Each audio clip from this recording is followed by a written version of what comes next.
todos e sejam bem-vindos a mais um episódio do podcast de Saúde Sem Evidência. É um enorme prazer ter-vos desse lado e antes de passarmos à conversa de hoje, queria apenas deixar-vos um convite rápido. Se vocês gostam do que fazemos por aqui, eu e os meus convidados, considerem subscrever o canal e deixar um gosto no vídeo. É um pequeno gesto que nos ajuda muito a crescer e, quem sabe, a ajudar alguém que precise destas informações e que a vocês vos custa apenas um clique. Hoje tenho o privilégio de receber a doutora Daniela Salazar. Ela é médica, endocrinologista e dedica-se também a esta que é a medicina funcional integrativa, que vê a nossa saúde como um todo. Ela vem partilhar connosco a sua visão sobre alguns assuntos muito interessantes. Vamos recebê-la. Bem-vinda! Olá, obrigada. Vamos começar. Antes de mais, queria agradecer-lhe por ter aceito o meu convite para estar aqui hoje. Claro que sim. E eu queria que começasse por se apresentar e por nos contar um bocadinho da sua história, enfim, como é que veio para esta área da medicina funcional integrativa, se teve alguma história pessoal. Parece-me que há sempre, normalmente, em todos os médicos que eu convido que estão aqui nesta área, há sempre, eu fico sempre muito curiosa por saber o que é que os trouxe até aqui, porque de facto nem toda a gente tem esta visão diferenciada e, portanto, partilhe um bocadinho connosco o que é que a trouxe até aqui. Muito bem. Antes de mais, obrigada pelo convite. Pronto, meu nome é Daniela Salazar, sou médica endocrinologista, sou especialista desde 2022.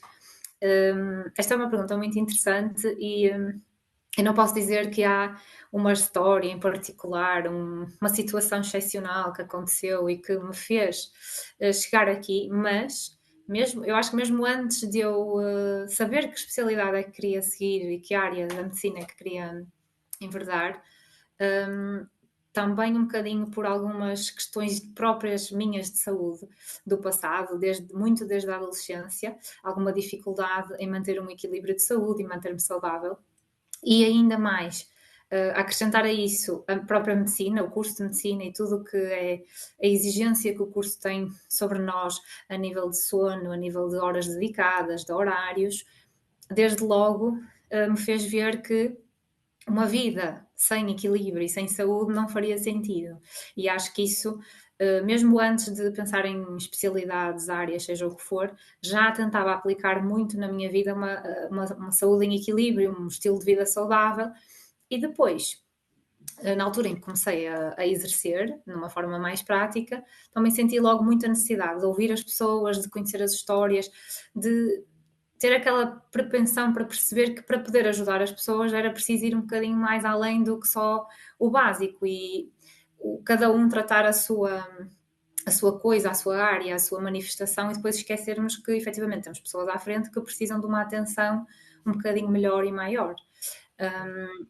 Eu tento ter sempre aqui uma abordagem integrativa na abordagem da medicina, sempre baseada em evidência, apesar de tudo, e acho que também é importante essa questão, porque realmente nós estamos numa era muito complicada em que também caímos muito no extremo de algumas modas, algumas restrições que não fazem sentido. Então, claro, tudo que é o sono, o stress, a alimentação, vai influenciar imenso a nossa vida e a nossa saúde, mas sempre basear-nos na evidência científica e naquilo que é correto, não procurar soluções milagrosas, extremos, e tentar seguir assim sempre um bocadinho esta abordagem equilibrada da saúde. E uma curiosidade, aliás, uma pergunta que eu acho que quem nos ouve também terá, que é o seguinte: eu própria ouvi falar da especialidade de endocrinologia recentemente, não é? Porque eu Uhum. acho que só quando nós temos os problemas e começamos a ver o que é que há à nossa volta em termos de especialidades, em termos de doenças, em termos de tratamentos mais alternativos, que também não quero cair aqui em pseudociência, porque aquilo que vamos aqui falar hoje não é pseudociência, é ciência comprovada, e portanto pouco se ouve falar na endocrinologia.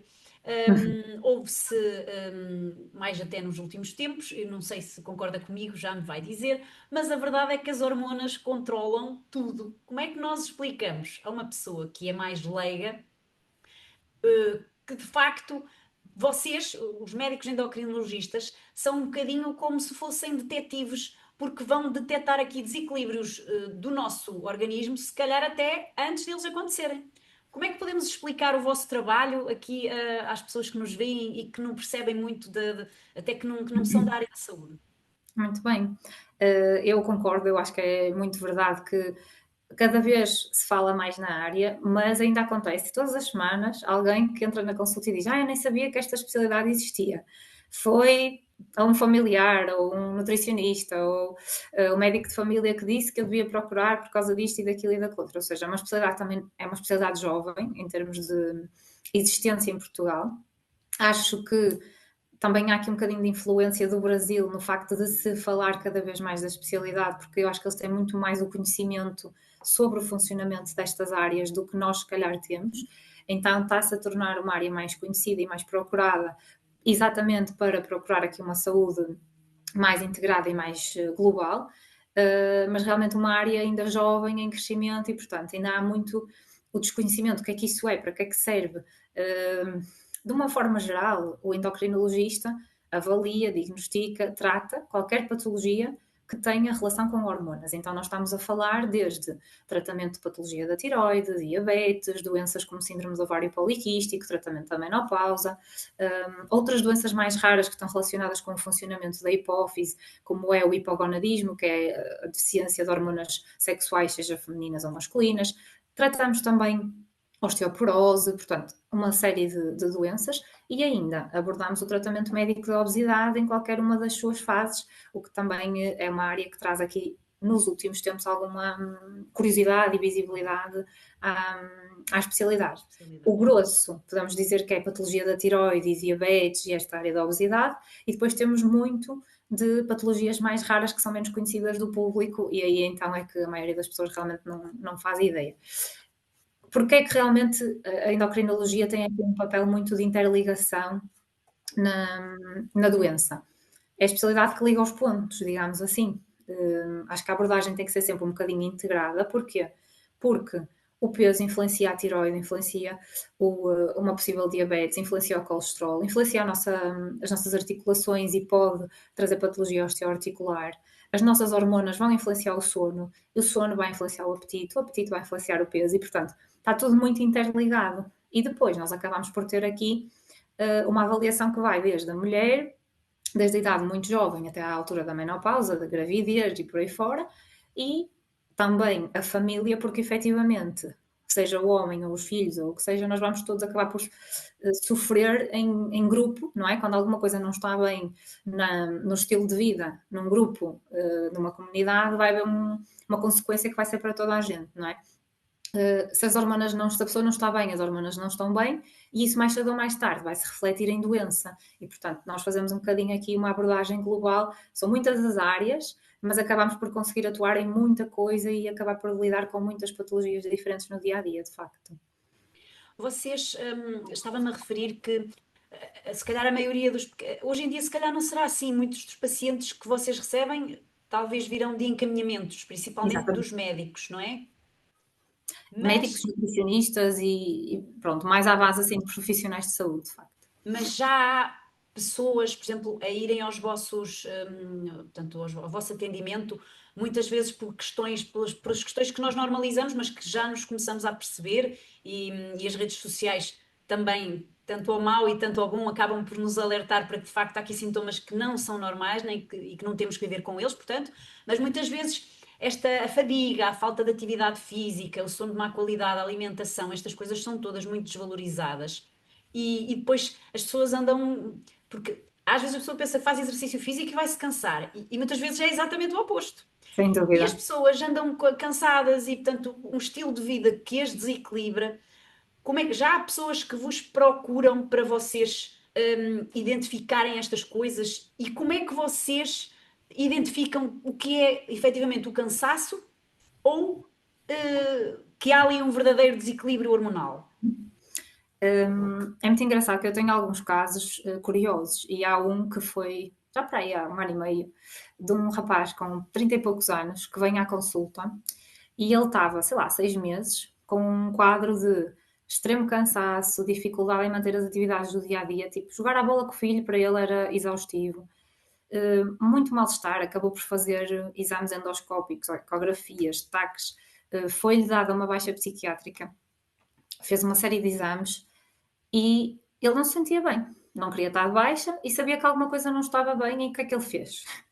Foi procurar, pronto, agora temos inteligência artificial e ainda bem, porque aqui foi muito útil, os sintomas que ele tinha, não é? O que é que poderia ser?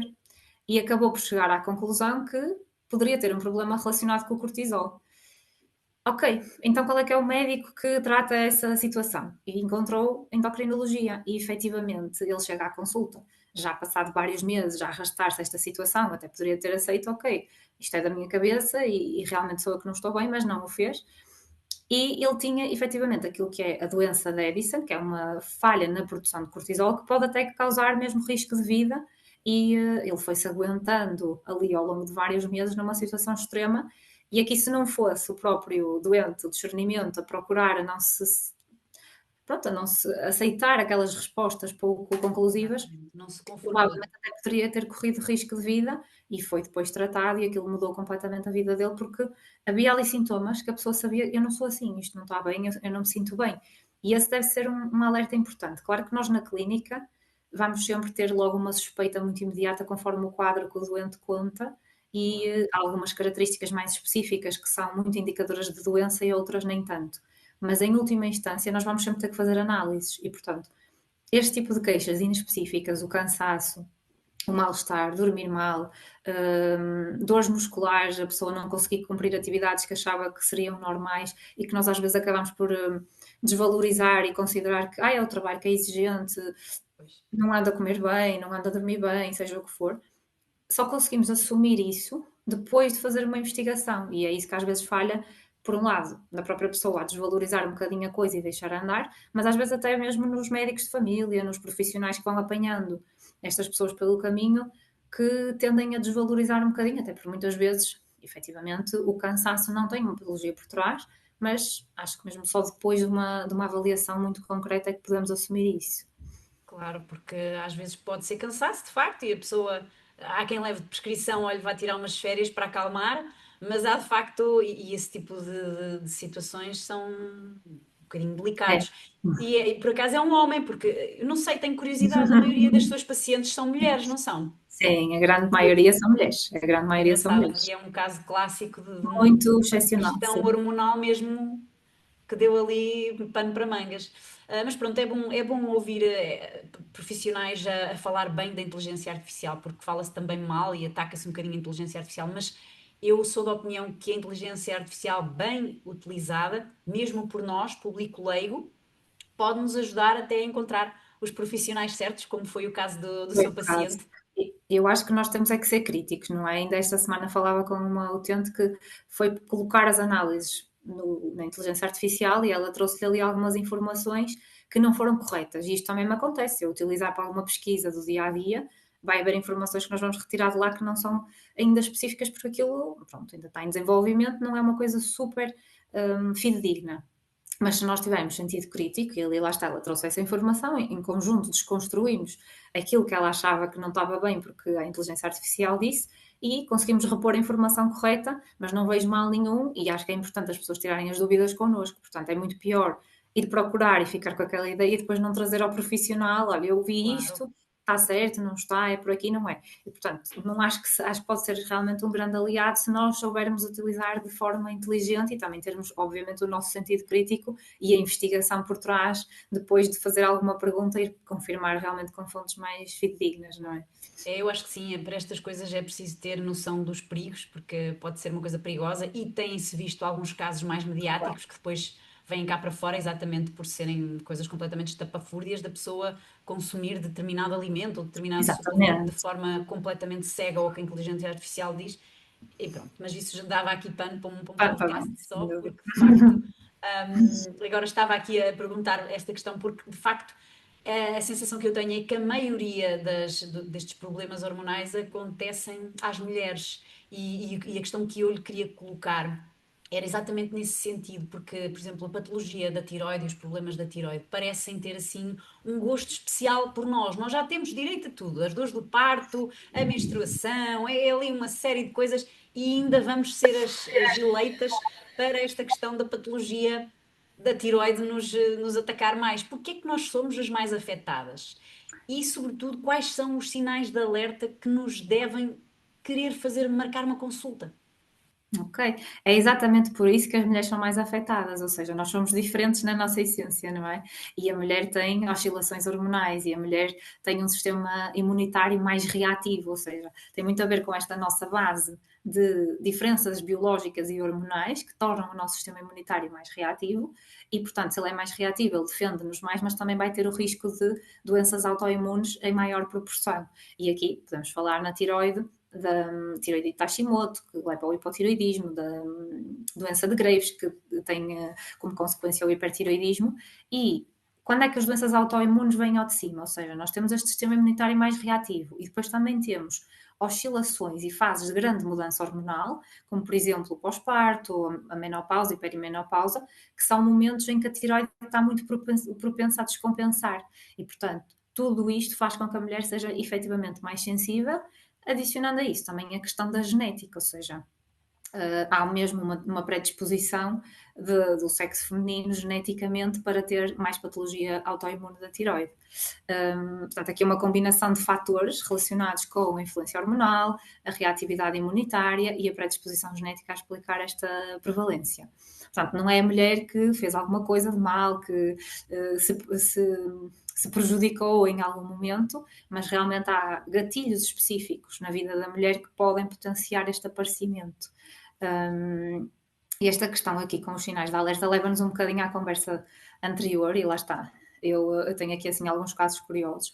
A questão com os sinais de alerta é que a patologia da tiroide pode ter sinais muito inespecíficos e normalmente tem. Ou seja, nós estamos a falar de sintomas que não, nós podemos atribuir a uma série de coisas e desvalorizar. Podemos atribuir o cansaço a mil e uma coisas. O cansaço é um sintoma, a queda de cabelo também pode ser um sintoma, alterações gastrointestinais, seja obstipação, seja tendência para mais dejeções ou até diarreia, unhas fracas, perda de peso ou aumento de peso, conforme a patologia que estamos a falar, o edema, retenção de líquidos nas pernas, na face, alterações da frequência cardíaca com palpitações, dores articulares, portanto, são tudo sintomas que não são específicos, são muito atribuíveis a várias coisas.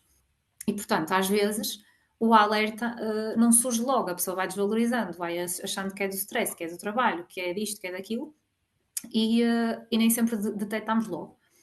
Eu posso até falar aqui de mais um caso, é curioso que vai haver aqui doentes que de vez em quando têm este discernimento, que chegam à consulta, eu não me sinto bem, estou com este sintoma, aquele sintoma e outro, e fui procurar qual é que seria a melhor especialidade para estudar isto e estou aqui. E de facto, nós vamos fazer o estudo e aparece-nos uma patologia da tiroide por detectar, e eu acho que isto é mesmo brilhante quando acontece, a pessoa ter este autoconhecimento de dizer, eu não sei o que é, mas alguma coisa se passa porque eu não me sinto bem e isto significa aqui um autoconhecimento muito importante, mas lá está, a maioria das pessoas se calhar não vai ter este discernimento de saber o que é um cansaço normal ou quando é que já está fora daquilo que é o normal e deve ser investigado, não é?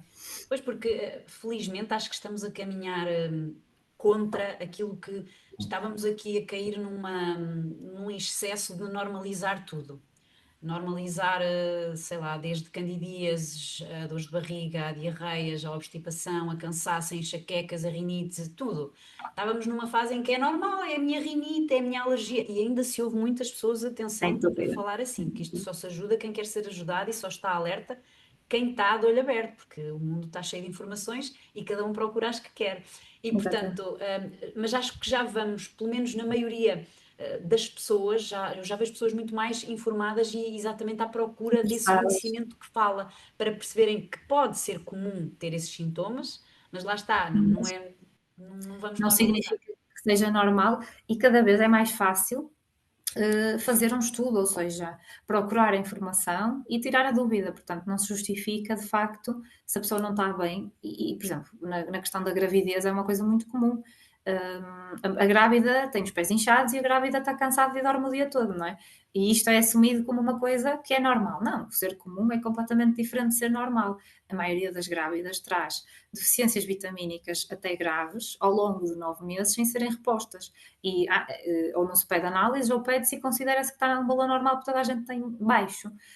E, portanto, depois acabamos por normalizar os sintomas porque efetivamente muita gente vai ter, mas isso não torna a coisa normal. Portanto, nós queremos sempre prevenir estas situações ou, quando muito, corrigi-las quando já estão mais avançadas. Mas realmente há muita normalização, claro que lá está. Temos sempre os extremos opostos, não é? De haver um tratamento, uma cápsulazinha mágica para tudo e mais alguma coisa, mas ainda se ouve até diariamente esta desvalorização da sintomatologia e o normalizar de coisas que, se a pessoa se cingir a uma única resposta, a uma única opinião, vai acabar por sofrer um bocadinho as consequências. Sim, sim. E particularmente aqui nesta questão que estávamos a abordar da tiroide. A tiroide tem, eu não sei, eu diria que é assim uma mulher num dia mau. Pode estar hiperativa, hipoativa, não sei. Que explique-nos aqui um bocadinho como é que isto funciona, porque nós temos hipertiroidismo, hipotiroidismo, tiroidite de Hashimoto, doença de Graves, e por vezes há aqui, e eu li sobre o assunto também, daí a minha curiosidade e querer colocar esta questão, porque há alguns casos em que a pessoa pode acelerar de uma fase de aceleração tal que está em hipertiroidismo e depois aquilo ser, na realidade, um hipotiroidismo, pronto, que está ali a desenvolver-se e passa para uma falência total. Uhum. O que é que são estes problemas? Explique-nos aqui um bocadinho e quais são as fases em que se instalam, o que é que ocorre primeiro? São coisas que não têm Uhum. nada a ver? Muito bem. Esta é uma pergunta que dava para fazermos aqui uma aula sobre tiroide, porque realmente a tiroide, parecendo que não, é um bocadinho complexa. E lá está, também são coisas que eu vou tentando explicar de uma forma mais simples no Instagram para se perceberem melhor os conceitos, porque há muita confusão às vezes na cabeça das pessoas. Mas vamos tentar assim simplificar ao máximo para percebermos melhor o que é que se passa. Primeiro, nós estamos a falar de patologias autoimunes, portanto, a tiroide pode ter uma multiplicidade de patologias, mas nós estamos a falar muito da patologia autoimune, que é a patologia em que o organismo se ataca a ele próprio, não é? E, portanto, vai tentar destruir aqui um órgão em concreto. E o curioso da patologia autoimune é que ela pode virar para qualquer lado, ou seja, efetivamente nós podemos ter a mesma pessoa com duas patologias diferentes em momentos diferentes. Isto não é muito previsível, nós não conseguimos prever em quem é que isto vai acontecer, nem em que momento. Daí que as pessoas que têm patologia da tiroide têm por hábito ser seguidas com muita frequência, porque nós temos que fazer análises muito regularmente. Quando damos conta, já perdemos um bocadinho o comboio e a coisa já virou completamente. O mais normal será a pessoa desenvolver a tiroidite de Hashimoto ou diagnosticar esta patologia que tem uma origem genética e autoimune, que implica a inflamação resultante dos anticorpos contra a tiroide, os anticorpos anti-tiroperoxidase principalmente. A pessoa com tiroidite Hashimoto, ela tanto pode desenvolver hipotiroidismo, que é a deficiência de hormona, como o hiper. O mais comum é o hipo, mas não está livre de desenvolver hipertiroidismo. Então, o mais normal seria, em determinado momento da vida, resultado de um gatilho, que pode ser uma infecção, uma cirurgia, um parto, algum evento de vida assim mais disruptivo, a tiroide não conseguir funcionar como deve ser e então, ok, hipotiroidismo desenvolve-se ou hipertiroidismo desenvolve-se. O que é que acontece depois? Nós fazemos o tratamento, mas vai haver pessoas que, por alguns motivos, podem saltar do hipo para o hipertiroidismo e isto é mais raro, mas efetivamente pode acontecer. A maioria vai ter o seu hipotiroidismo prolongado ao longo da vida, vai ter que fazer suplementação hormonal para repor o funcionamento da tiroide, ou então vai tratar o seu hipertiroidismo e nós aí já conseguimos muitas vezes uma cura, muitas vezes, nem sempre, mas conseguimos efetivamente curar o hipertiroidismo. O que acontece é que há situações muito diferentes disto, em que a apresentação não é assim. São situações mais relacionadas com gatilhos externos, uma pessoa que teve uma infecção grave e de repente a tiroide não soube lidar com aquilo, ou uma pessoa que tomou iodo em suplemento durante muito tempo e tinha uma tiroide frágil, aquilo levou à destruição espontânea e rápida da tiroide. O que é que acontece aqui? Libertação de hormonas em grande quantidade. Então temos hipertiroidismo. Só que isto é uma destruição, portanto, aquelas hormonas vão se gastar. O hipertiroidismo vai desaparecendo, mas a tiroide destruiu-se. Então ela depois já não consegue produzir hormona, gastou aquilo tudo que lá está e de repente entra em hipotiroidismo como consequência. Ou seja, O hipotireoidismo tanto pode surgir imediatamente ou pode surgir na sequela de uma tirotoxicose, que é um excesso de hormona muito repentino. Portanto, são muitas oscilações, são aqui coisas irregulares que podem acontecer e, no fundo, são coisas que para o paciente em particular não tem tanta importância compreender, porque é difícil, efetivamente, mas também perceber que realmente às vezes até pessoas que são acompanhadas e agora aumentei a dose, agora diminuí, agora não sei o quê, às vezes podem ficar confusas, mas de facto são doenças que nós temos que ir acompanhando, nem sempre somos nós que as controlamos e temos que aceitar que de facto há oscilações. Portanto, na maioria das pessoas até, a patologia da tiroide mais comum é a tiroidite Hashimoto, que é simplesmente a inflamação da tiroide de causa autoimune. A maioria não vai desenvolver doença além disto. Porquê? Nós, se calhar, conseguimos aqui, consoante o nosso estilo de vida, os nossos cuidados, prevenir a progressão desta doença. E, portanto, dependendo muito, e nós vemos isto na clínica, do estilo de vida, do peso da pessoa, da parte mental, da parte emocional, se a pessoa dorme bem, se consegue fazer atividade física e comer bem, muitas vezes a prevenção da doença é possível para não termos efetivamente depois a carência a nível hormonal. Claro. E a doutora agora focou aí uma questão que anda muito em voga nas redes sociais, que é a questão do iodo. E eu não sei até se quer deixar alguma chamada de atenção a quem nos ouve, porque, pelo que eu me apercebo, há algumas pessoas que leem os livros, veem os resultados e só fazem as neiras depois. Pois eu já tive na minha página, pelas conversas que vou tendo com as meninas, algumas mantenho a devida privacidade, porque pronto, Claro, são casos delicados e às vezes até histórias um claro. bocadinho tristes, da pessoa que diz, epá, fiz isto, porque aquela profissional que até é médica, mas que afinal não é médica, porque no Ou até Instagram pode ser, doutora, não é? exatamente. Mas até pode ser, às vezes E até pode mesmo. acontecer, até acredito que a vocês médicos de facto vos possa acontecer, mas de facto há muitos relatos desses, epá, induzindo em hipotiroidismo por causa dessa questão do iodo, porque ele está neste momento como um super remédio que dá para tudo. É. Eu não sei de onde é que surgiu esta moda, honestamente, e volta e meia vão aparecendo. Assim, nós fazemos o possível por nos afastar um bocadinho destas redes sociais e destas informações tão maléficas, digamos assim, porque também nos faz mal a exposição. Uma pessoa que é séria, ver este tipo de abordagens é muito estressante. No entanto, volta e meia aparecem doentes que realmente sofrem as consequências de pessoas que podem ou não ser profissionais de saúde, porque lá está, infelizmente, hoje em dia, até profissionais de saúde entram um bocadinho nesta banha da cobra, que começam a fazer supostos tratamentos que não têm qualquer validade científica, que não têm nenhum racional por trás, que são. É a própria pessoa que inventa, não sei. Há aqui uma base qualquer, um racional que a pessoa acha que faz sentido, mas depois, na prática, nós só estamos a prejudicar o utente. O iodo, em excesso, é prejudicial.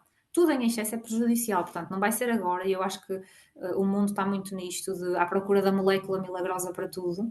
Não é o ovo, não é o azeite, não é o abacate, não é o iodo, não há nada que nos vá salvar de nenhum apocalipse. Há um conjunto de rotinas e de estratégias consistentes que nos ajudam a promover mais saúde, mas não há nenhuma molécula milagrosa, nenhuma cápsula, nenhuma hormona que vá salvar a vida a ninguém. Esta questão com o iodo, e ainda por cima estamos a falar muitas vezes de pessoas que já têm até patologia da tiroide, em que lhes prometem reverter a patologia da tiroide com tratamentos e protocolos à base de iodo. Nas pessoas que já têm patologia conhecida, o iodo é perigoso, porque a tiroide não sabe lidar com excesso nem com falta. Portanto, nós na nossa alimentação devemos ingerir alimentos com iodo, devemos comer peixe com regularidade, devemos comer marisco, devemos comer frutas com iodo, mas não devemos tomar suplementação com iodo quando temos patologia da tiroide, e na maior parte das situações isto é uma regra geral, ok? Porque aquela tiroide, faça um excesso, vai ficar completamente descontrolada. Numa pessoa normal, provavelmente é mais fácil bloquear este excesso de iodo, porque a tiroide está completamente funcional e ela chega ali e diz, ok, eu não vou produzir mais, vou usar só aquilo que eu preciso, vou deixar o resto para ir fora. E vai produzindo a hormona de forma normal. Então não é tão deletério este tipo de estratégias. No entanto, nas doses que se utilizam nesse tipo de protocolos e que essas pessoas utilizam, Muitas vezes até uma pessoa sem patologia de base consegue desenvolver patologia da tireoide de novo pela sobrecarga e exposição prolongada a iodo, porque nós estamos a falar, às vezes nem precisamos de ir tão longe, basta a pessoa ler em algum lado que as algas fazem bem a qualquer coisa e começam todos os dias a consumir uma cápsula de kelp, de algas em suplemento. Ao fim de um ano, se calhar estão a desenvolver um hipertiroidismo. Pronto. E em tudo, lá está, nós temos de ter equilíbrio e fazer, não é porque vem do celeiro ou de uma herbanária qualquer que aquilo é seguro. E há muito esta ideia do que é natural, mas o natural é o quê? São tudo coisas feitas em laboratório e que têm quantidade de um produto qualquer, e eu até fico muito mais segura em prescrever uma coisa da farmácia porque sei exatamente o que é que lá está, em que doses e que tipo de estudos é que tem. Portanto, é preciso muito cuidado com as pessoas que estão a aproveitar da procura por saúde, não é? Do outro, para ganhar dinheiro à custa disso, no fundo. Sim, está-se a assistir a uma corrida aos suplementos e essas coisas todas milagrosas, porque depois outra questão é comer a alga ou comer o suplemento, que vem super concentrado Uhum. e muitas vezes vai agir de formas descontroladas porque não se sabe muito bem o que é que a pessoa tem e o que é que a pessoa Claro. necessita. E, E, e lá está, eu e, acho que. Diga, diga, e o doutora. suplemento não tem só, ou seja, o suplemento tem o iodo. A alimentação não tem o iodo só, tem uma Mas série de aquilo é minerais, tem uma matriz. série de nutrientes, tem uma série de coisas que são benéficas para nós noutros aspectos. Portanto, dentro do possível, nós queremos sempre suplementar à base da alimentação, porque vamos buscar não só aquele micronutriente, vamos buscar outras coisas, minerais, vamos ter fibras que nos vão ajudar à digestão. Portanto, a certa altura eu estou a ingerir 10 cápsulas de plástico todos os dias, se calhar isto também vai ter algum efeito deletério para o meu organismo, não é? Sim, sim. Já para não falar do efeito deletério para a carteira, porque eu Sim. assisto muitas vezes a conversas e pronto, já não comento, já me abstenho sequer de comentar, porque eu tenho alguns suplementos, a minha médica neste momento é uma médica que é equilibrada na passagem de suplementos, eu detesto tomar até suplementos, mas sei que muitas vezes precisamos e que não Alguns são estudamos, medicamentos e claro. que se forem supervisionados está tudo certo. Agora, há pessoas que gastam rios de dinheiro, que têm uma herbanária em casa, em termos de Sim. suplementos, para isto, para aquilo, para aquilo. E muitas vezes a minha vontade é perguntar, então, mas porquê que tu não gastas os 500 euros que às vezes têm suplementos caríssimos, há suplementos caríssimos, não agarras nos 300 ou 400 ou 500 euros e investes numa consulta com um Uhum. profissional que se calhar vai passar nem metade do que aí Claro que tens. sim, claro que sim. E, portanto, caímos aqui no ridículo de nos estarmos a autossuplementar. Acaba por ser um risco para a saúde. Porque alguém faz e isto é todas as semanas. A mulher com entre 40 e 50 anos que diz: mas as minhas amigas tomam todas uma série de coisas, então eu achei melhor perguntar se eu também devia estar a tomar alguma coisa. Pelo menos há esta capacidade de distinguir e perguntar e querer saber. E eu tenho que estar ali a explicar que, lá está, isto, a maior parte das coisas não tem qualquer evidência científica. Se eu estou bem, se me sinto bem, se não tenho queixas, hum, porque é que eu vou estar a tomar coisas que as minhas análises não mostram que eu preciso? Quando há queixas, nós já temos que avaliar individualmente e às vezes até acabamos por experimentar algumas coisas que podem não ter uma evidência clara, mas podem ser benéficas em algumas pessoas em particular. E para experimentar, nunca fez mal a ninguém testarmos, irmos caso a caso perceber se faz Claro. sentido. Agora, e sempre que vem uma lista de 10 suplementos ou mais, eu já fico de pé atrás, porque de facto é altamente improvável que uma pessoa precise de tanta coisa e se precisa, então tem que rever muita coisa no seu estilo de vida porque de facto a nossa alimentação devia cumprir os mínimos, digamos Sim, assim, sim, não é? Nós sim. conseguimos ir buscar extras porque cada um depois tem as suas limitações específicas e há pessoas que têm menor capacidade para absorver uma determinada vitamina e precisam dessa suplementação, mas regra geral não é aquele pacote protocolado igual para todos e caríssimo, lá está. Sim. É muito à base de pesquisa e individualização da suplementação e dos tratamentos. Doutora, estivemos aqui a falar um bocadinho de patologias que normalmente não é expectável que apresentem sintomas. Aliás, é expectável que os sintomas que apresentam sejam tratados e, portanto, as pessoas normalmente estarão em idades em que recorrem às especialidades para as tratarem. Mas queria falar aqui um bocadinho de uma coisa que não é propriamente uma patologia, mas no caso das mulheres, uma coisa que é um acontecimento natural e que vocês, penso eu, que também tratam, que é a questão da menopausa.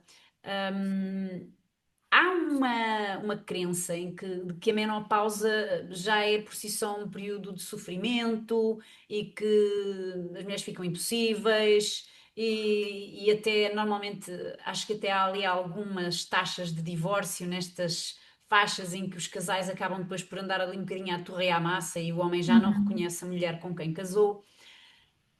Eu queria que a doutora nos trouxesse, assim, alguns mitos que ainda existem sobre terapia de reposição hormonal, que impedem que as mulheres procurem este tipo de intervenções para não terem que se divorciar. Porque, de facto, a qualidade da vida, desce. Se nós já estamos a falar em pequenas oscilações ao longo do mês, que serão mais ou menos naturais, nos fazerem algumas alterações de humor e etc. Portanto, quando nós chegamos a uma altura em que já não é propriamente uma oscilação, já é um decréscimo e pronto, portanto, o que é que podemos apresentar a estas mulheres como mitos, que se calhar algumas vão olhar, ok, eu penso isto, para elas começarem a pensar sobre isto, e o que é que podemos dizer a quem ainda tem receio sobre estes assuntos para procurarem ajudas? Muito bem.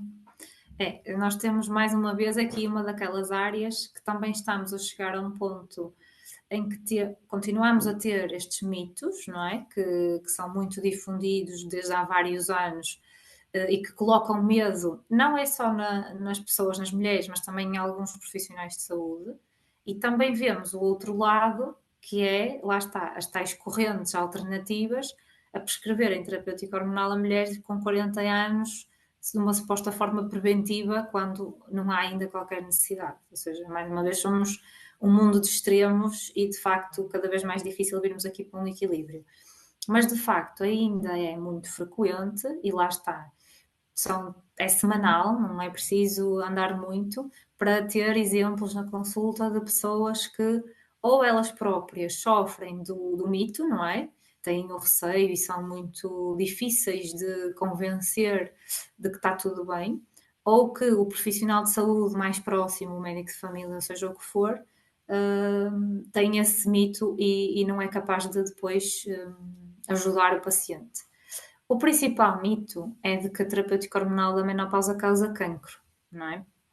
E que é uma coisa que surgiu muito de uma interpretação inicial de um estudo que foi o Women's Health Initiative, que causou ali muito alarme naquela altura, mas que nós sabemos que são resultados que foram extrapolados com fármacos diferentes e com grupos de doentes diferentes. Ou seja, nós sabemos agora que a terapêutica hormonal da menopausa, de acordo com o perfil de doente que nós estamos a utilizar, vai ser super segura e, portanto, temos é que ter a mulher na idade certa, com os fatores de risco bem selecionados, temos que ter a terapêutica certa, porque realmente tínhamos terapêuticas menos boas no passado, com outro tipo de riscos, e, portanto, isso está muito mais esclarecido hoje, e inclusive foi recente a retirada do alerta da FDA sobre os produtos com estrogênio do risco de cancro de mama, porque de facto a evidência já é clara neste sentido e que uma pessoa que não tenha nenhum problema desse foro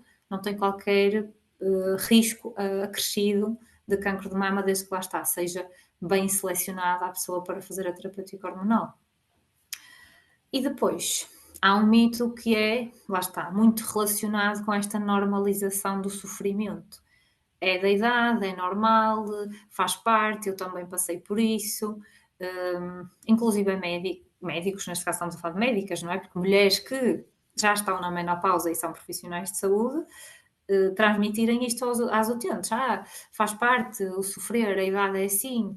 E a parte boa é que realmente algumas mulheres ainda vão contra isto e pensam, não, isto não pode ser assim, tem que haver alguma coisa que eu possa fazer.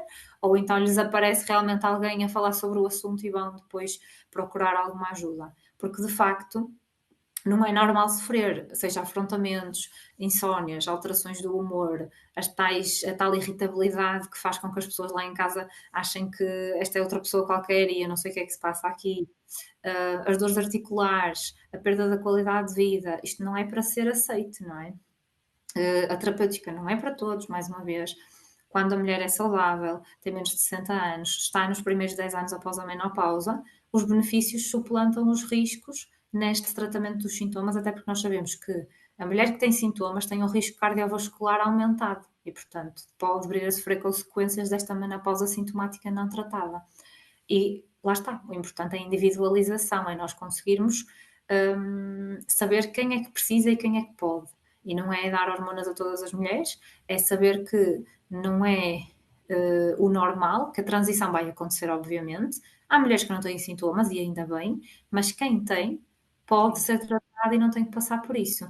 E dizer ainda que mesmo pessoas que não possam fazer terapêutico hormonal, já existem outros tipos de tratamentos não hormonais que acalmam estes sintomas. Portanto, de todo, que devemos deixar esta situação passar em claro sem fazer alguma coisa em relação a isso. E há um outro mito que também é muito interessante, que é que a terapêutica hormonal engorda. Portanto, isto também as pessoas perguntam muito e às vezes até há pessoas que fazem esta associação, porque se calhar, efetivamente, até foram bem tratadas e na altura em que começaram a desenvolver sintomas de menopausa, começaram a fazer terapêutica de reposição hormonal, só que há uma coisa que é muitas vezes aliada à transição menopausal, que é o aumento de peso, é a redução do metabolismo, a acumulação de gordura, as insónias que fazem com que a pessoa depois não coma da mesma forma, e o aumento de peso é um dos fatores bastante frequentes nesta fase de menopausa. E se a pessoa fizer a terapêutica hormonal, isso não vai fazer com que perca peso. Portanto, nós aí temos que agir noutros fatores, usar outro tipo de estratégias, usar outro tipo de acompanhamento para prevenir e corrigir o ganho de peso associado a esta fase da vida. Portanto, esta associação também é errada, porque quando muito vai ajudar, vamos ter ali uma coisa que vai apoiar a nossa formação de músculo, vai apoiar a redução da gordura, vai ajudar a estabilizar o humor, vai ajudar a melhorar o sono e aqui nós temos uma base para podermos depois corrigir o peso. Só que realmente para perder peso à séria é preciso uma intervenção um bocadinho mais diferenciada, mais específica. Portanto, acho que estas são assim as coisas mais marcantes que é o medo do risco, é o medo da doença, é o medo do peso, é o achar que é tudo normal e que se as outras pessoas aguentam, eu também tenho que aguentar. E são coisas que temos de combater, sem dúvida. Eu acho que acaba por ser uma fase em que a mulher muda e, portanto, não pode só mudar a terapia de reposição hormonal. O ideal é que não mude o que eu vou dizer já a seguir, o ideal é que venha com isto já de base, e eu falava nisto também no podcast do mês passado, em que a colega também na médica me estava a referir que realmente há aqui uma ideia de que as pessoas é só fazer reposição hormonal e está tudo certo. E às vezes o terreno tem que estar tratado, portanto a pessoa não pode esperar começar a fazer reposição hormonal e que a reposição hormonal vá fazer tudo, porque normalmente nós mulheres a partir dos 30 anos já vamos tendo ali alguns problemas com massa muscular, perda de peso e não sei o quê. E portanto vai tudo piorando, não é? Sem dúvida. Isto é um bocadinho como aquelas pessoas. Nós temos de tudo, não é? E como as pessoas que acham que vão começar a fazer um medicamento para o peso e tudo vai miraculosamente resultar a partir dali. Nada funciona dessa forma, não é? A menopausa é uma fase em que a mulher sente exatamente isto. O meu corpo já não funciona como antes. Eu faço tudo igual e a resposta é diferente. As pessoas dizem isto muitas vezes.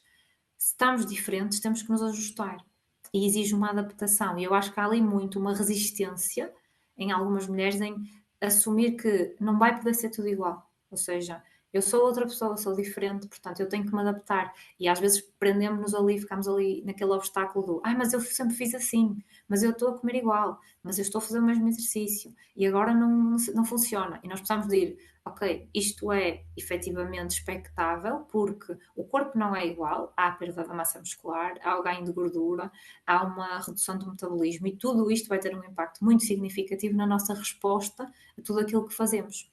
As exigências nutricionais vão ser diferentes, temos que introduzir mais proteína, temos que comer mais gordura saudável, temos que ter atenção ao reforço muscular, é preciso corrigir rotinas de sono, porque se calhar aquela pessoa que tomava vários cafés e ia dormir à hora que lhe apetecia, até ia dormindo bem, mas agora já não é assim.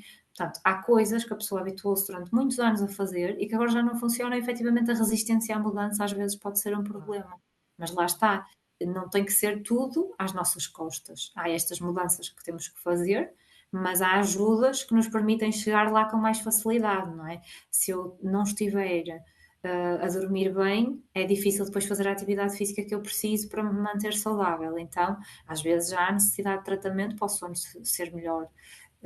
Mas nunca, não há pílulas mágicas em nenhuma área da nossa vida, não é? Claro, isto acontece e nós vemos isso, portanto, quando temos uma noite de sono, e aqui eu lembro-me particularmente de quando fui mãe, quando nós, aqueles primeiros dias, não nos apetece fazer, eu da segunda vez já fui mais técnica, já deixei algumas coisas orientadas, já pus mãe, já pus as coisas um bocadinho mais, porque se nós nessa altura estamos em privação de sono, não nos apetece cozinhar, não nos apetece comer bem, não andamos ali a arrastar-nos, isto acontece no resto da vida toda, e portanto se o corpo ainda se vai, aqui estamos a falar de um caso em que nós estamos ali um período que é expectável que passe, não é? Sem Mas aqui dúvida. a menopausa não vai passar, só vai piorar, não é? De facto, há pessoas que podem ter sintomas muito transitórios, mas há outras mulheres que se ressentem bastante tempo e até para sempre.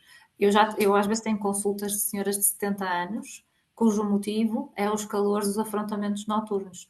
E nós estudamos e não há nenhuma outra justificação para aquilo, portanto é mesmo relacionado com a fase da vida, porque a menopausa chegou e não desaparece, não é? A produção Claro. hormonal acabou e não volta.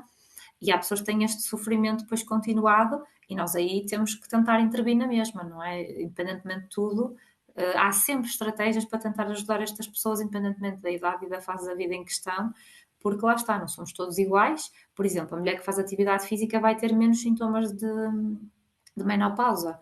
A É mulher que isso. bebe menos É por álcool isso que também nós vai ter vamos ao menos sintomas. ginásio e tentamos ir mais Exatamente, frequentemente possível, não exatamente. é? Nós não vamos para ver o efeito hoje, é para ver o Exatamente. efeito quando ele for necessário mais tarde, neste tipo de coisas e na autonomia, numa série de coisas que depois nós vamos vendo pessoas mais velhas a sofrer as consequências de não agir, não é? Porque de facto tudo vai contar, tudo aquilo que a gente faz está a contar. Sim, sim. Sim, eu acho que, e nós vamos vendo, eu vejo pela minha avó, eu tenho uma avó que tive que colocar agora numa casa de apoio, enfim, num lar, porque é triste vê-la, obviamente que é bom, porque chega àquela idade e ainda está lúcida, ainda está, mas obviamente ela já não se equilibra, ela já quase cai depois das quedas nesta Claro, idade, sem um há um perigo, problema, claro. e portanto é bom que quem está do lado lá a ouvirmos perceba que nós podemos chegar à idade das nossas avós muito melhor. Temos é que começar já a fazer muitas vezes aquilo que não gostamos. Eu falo por mim, eu não sou a maior fã de treinar, muitas vezes vou sem vontade nenhuma, devia treinar mais vezes, se calhar quando os miúdos crescerem mais, vou conseguir dedicar-me mais, mas cada fase é o que é e nós temos que abraçar como Claro, está, claro. simplesmente, fazer o melhor possível com o que temos, mas de facto vemos e já estamos a assistir um bocadinho a isso. Há dias vi um médico que eu sigo a dizer que vamos ter a maior geração de gostosas com 50, 60 e 70 anos, porque de facto esta questão das redes sociais e do que estamos a assistir também está a criar aqui um movimento em que pessoas com 40, 50 e 60 muitas vezes estão em melhor forma do que miúdas com 20, 30, porque estamos a Sem dúvida. percebermos que é importante agarrarmos agora a última É, oportunidade, porque é esta janela de oportunidade que temos entre claro, os claro. 35, 45, 50, para começar a trabalhar na velhice, não é? E Exatamente. portanto, acho que depende de nós. Sem dúvida que aquela ideia de que ai, é a idade e a idade, não, isso não é justificação de todo. Não tem a ver com a idade, tem a ver com aquilo que nós fazemos ao nosso corpo. Claro que o corpo envelhece, é impossível Ah, isso não sim. acontecer, mas é muito possível a idade avançar e a pessoa manter-se bem, saudável, autónoma, com energia, se fizer por isso, não é? Vai fazer muita diferença duas pessoas que têm caminhos completamente distintos ao longo de 20, 30 anos, o resultado final vai ser completamente diferente. O sedentarismo traz consequências enormes. O comer comida processada, beber álcool com frequência, fazer turnos, por exemplo, que é uma coisa que afeta muito também a nossa saúde. Todas estas coisas acumuladas ao longo de muitos anos vão diferenciar muito uma coisa da outra. E depois há aquelas pessoas que dizem: Ah, mas não sei quem não bebia, não fumava, não sei o quê, e teve uma doença. Tudo bem, acontece. E há outros fatores que não são Claro. só o estilo de vida que determinam doença. mas aqueles que dependem de nós, nós temos que nos agarrar a proteger-nos nesse sentido, não é?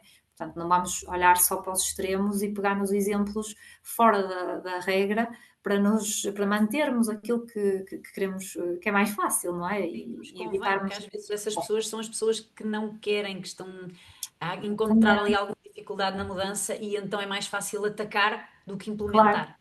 Claro, é a justificação fácil, não é? Mas mudar custa sempre, é sempre uma coisa que implica persistência e não é fácil, custa, é muito mais fácil ficar onde estamos. Mas depois, passinho a passinho, os resultados vão aparecendo e o resultado, normalmente este que demora mais tempo, é melhor do que o imediato e Exatamente. compensa. Exatamente. Doutora, estivemos aqui a falar até agora só de sintomas, doenças, menopausa e etc. E falámos um bocadinho há pouco, e agora também abordámos aqui um bocadinho a questão da alimentação e o estilo de vida, que de facto estamos a perceber que cada vez mais, além da questão da genética, que temos a genética que tem o gene, mas nós é que, como se costuma dizer, e aquele clichê, que a genética carrega a arma, mas nós é que premimos o gatilho. Já é uma frase clichê, mas de facto começamos a ver que cada vez mais é o que está a acontecer, que melhor alimentação, melhor sono, menos stress, portanto, tudo isso vai contribuir para uma maior jovialidade quando chegarmos lá à frente.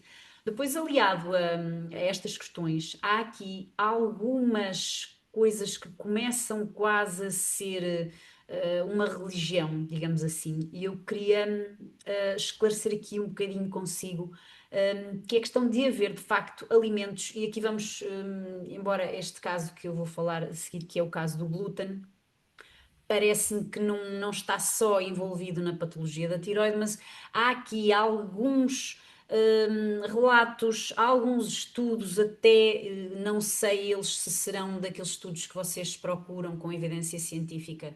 Pronto, mas dando a devida importância, ao que cada um sente e aos sintomas que cada pessoa muitas vezes exibe, e podemos ter, claro, aqui o efeito placebo também, muitas vezes eu acredito no efeito placebo, e portanto, esta questão do glúten, cujos relatos há da diminuição de anticorpos e existem por aí nas redes sociais estudos de plataformas como o PubMed, etc., que já indicam um efeito positivo da restrição do glúten na função tiroidiana e na inflamação.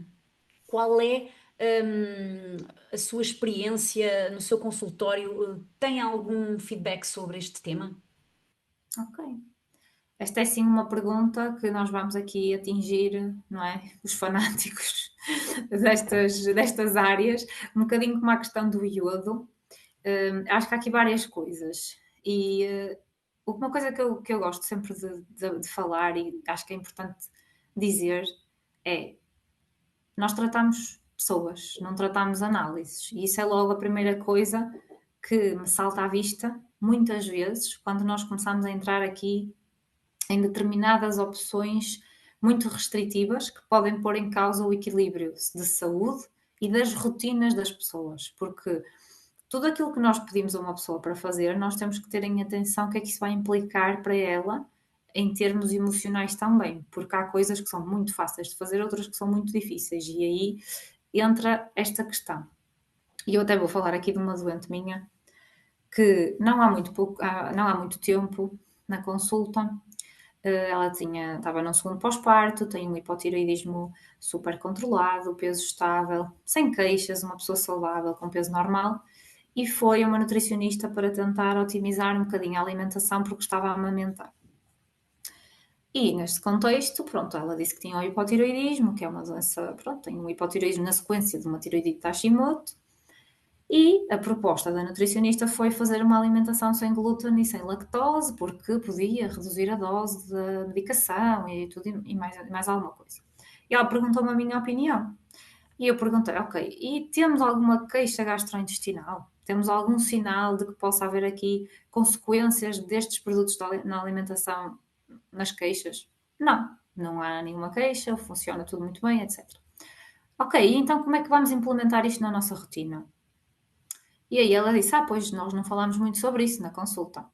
E então ela tem dois filhos pequenos, não é?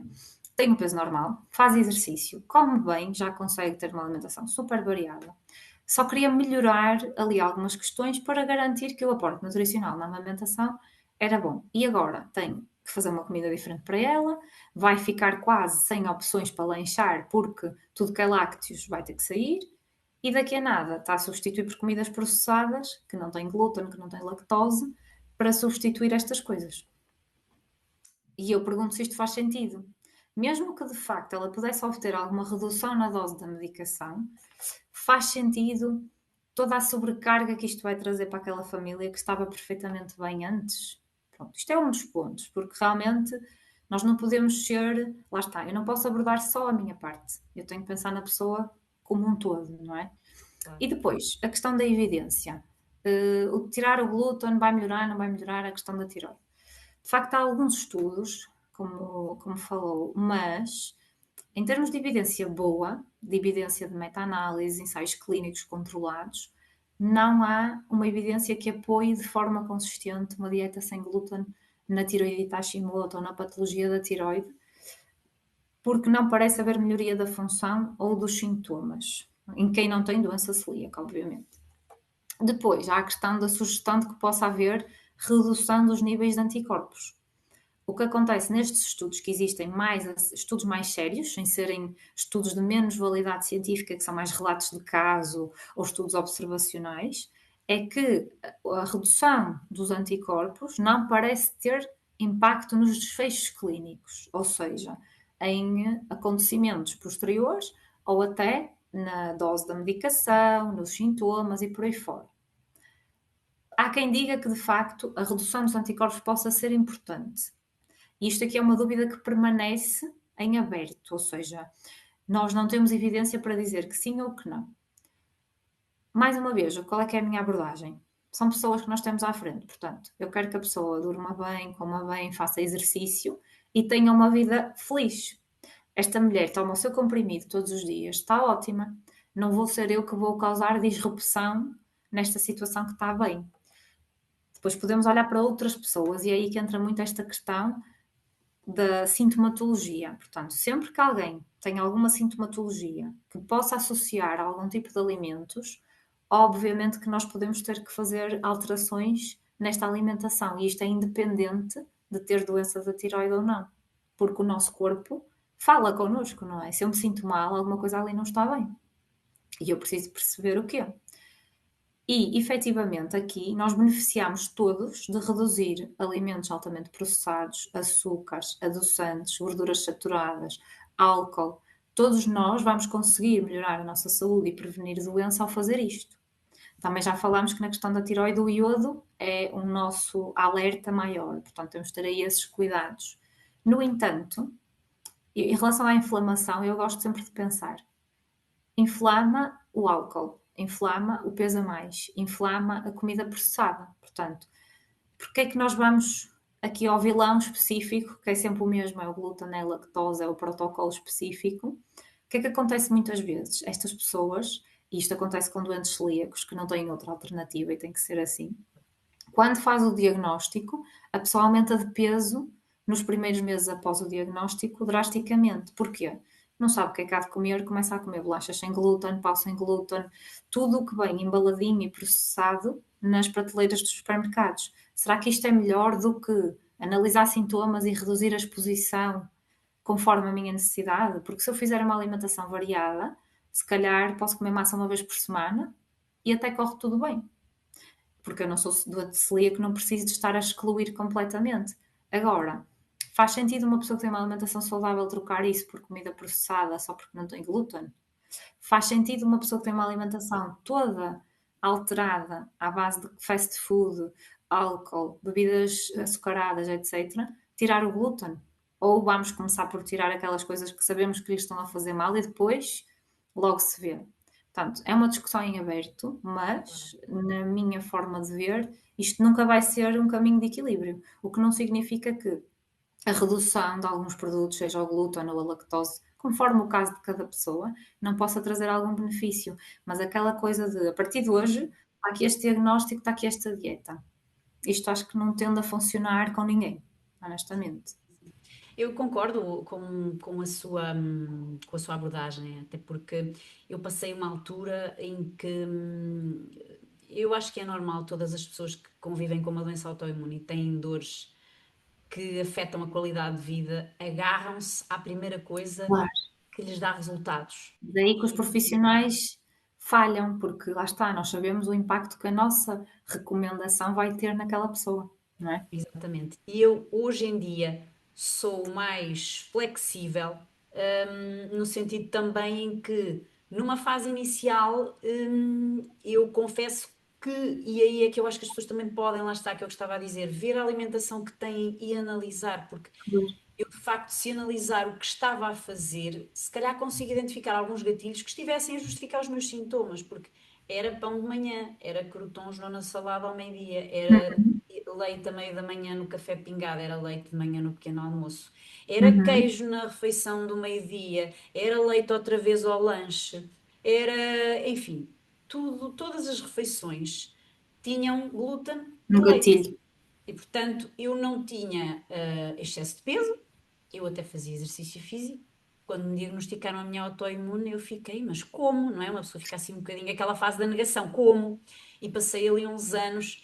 E, portanto, hoje em dia, portanto, eu passei por aquela fase de retirar tudo, mas tudo, tudo a 100%. Eu às vezes partilho no meu Instagram, que às vezes ia de férias e era até penoso, até servirmos num buffet, porque o buffet tem muita contaminação cruzada. Eu sabia que não era Claro. celíaca, porque eu fiz os testes. Já tinha lido sobre a questão da sensibilidade não celíaca ao glúten, que eu sei que já é uma coisa que alguns gastroenterologistas, mesmo da área mais tradicional cá em Portugal, já começam a estar abertos a isso. Sem dúvida. Mas o que é que eu, com esta autodescoberta e com estes anos todos, fui descobrindo?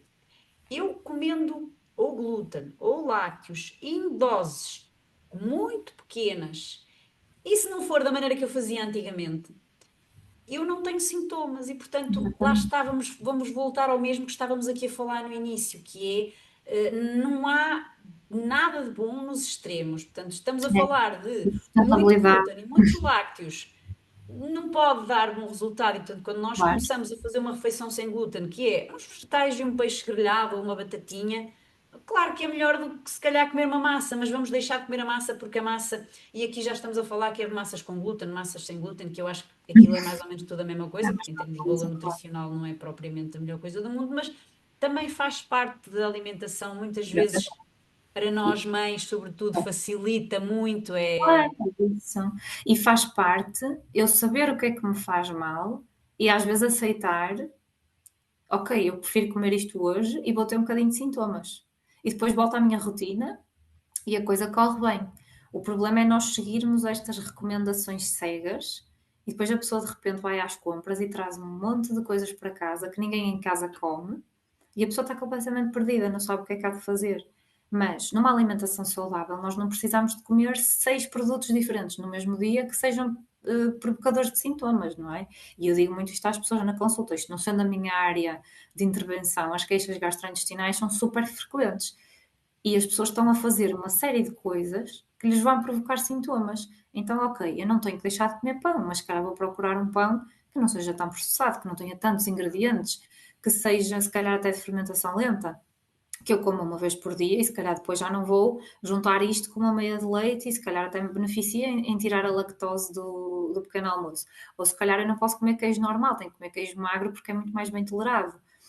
Estas pequenas mudanças que não causam uma disrupção total na rotina já fazem um impacto muito positivo e a pessoa não fica naquele rótulo: eu não claro. posso comer isto, eu não posso comer aquilo, eu não posso sair para lado nenhum porque a minha dieta é excepcional e depois causa disrupção na vida de toda a gente à volta porque tem que ser assim e não pode andar um centímetro para o lado.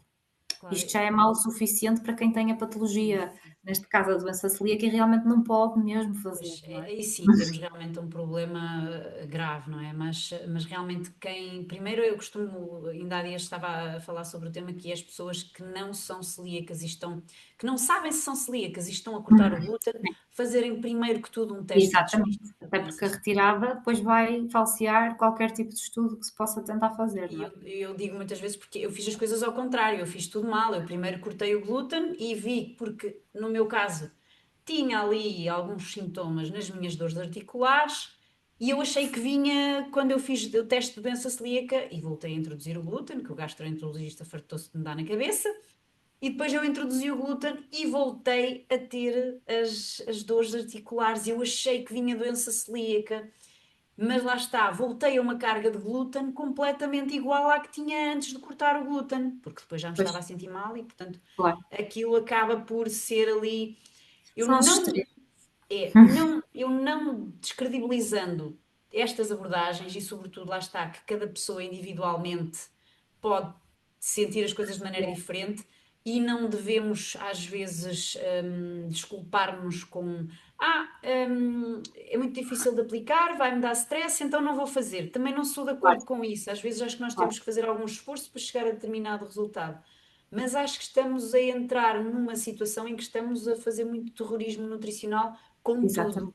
E, Exatamente. portanto, há que ter aqui assim um pé no meio. Eu gosto de ter o pé no meio. É, sem dúvida.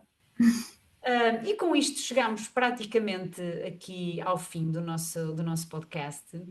E queria que nos deixasse um conselho para quem nos ouve, e para quem nos vê também, e um livro que possa recomendar.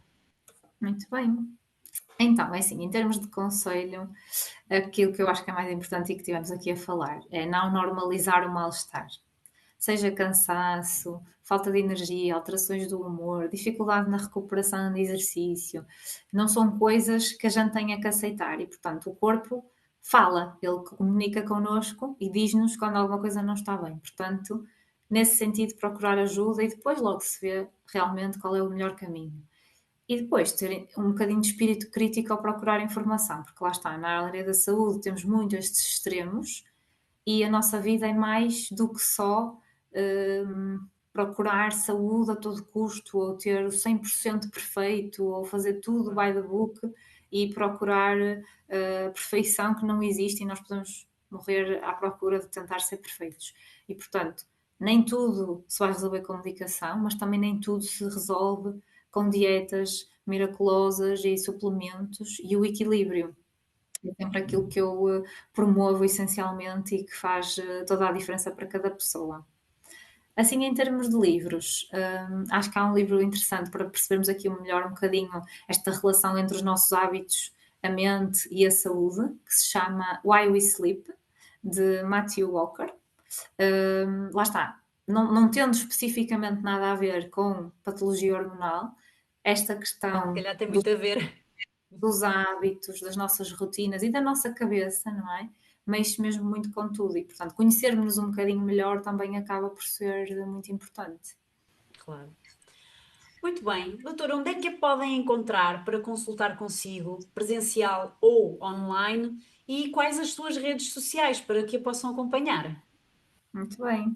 Então, na verdade, no meu Instagram, na minha rede social principal, que é danielasalazar.endocrino, podem encontrar estas informações todas, locais de consulta presencial, online, como é que podem marcar, portanto, maioritariamente na Zona Norte, para quem tiver interesse, ou então online, mas tem lá todas as informações ou mensagem que podem mandar também se quiserem. Ok. Claro. Muito bem. Olha, doutora, resta-me agradecer-lhe este bocadinho aqui e esta partilha e esperemos que quem nos ouve retire daqui coisas positivas, não é? Para conseguir implementar no seu dia a dia e, sobretudo, para se tiver sintomas que, ao ouvir estas descrições que a doutora nos deixou aqui, acendam o alerta. Também podem procurar o chat GPT, desde que depois haja aqui uma conversa não com um robô, mas com um profissional de saúde que saiba ter um espírito crítico, além do que a inteligência artificial nos dá, que muitas vezes pode ser útil, como vimos no caso do seu paciente, mas temos sempre alguns riscos que temos que salvaguardar. Muito bem. Obrigada pelo convite. Portanto, olha, muito obrigada mais uma vez. Obrigada.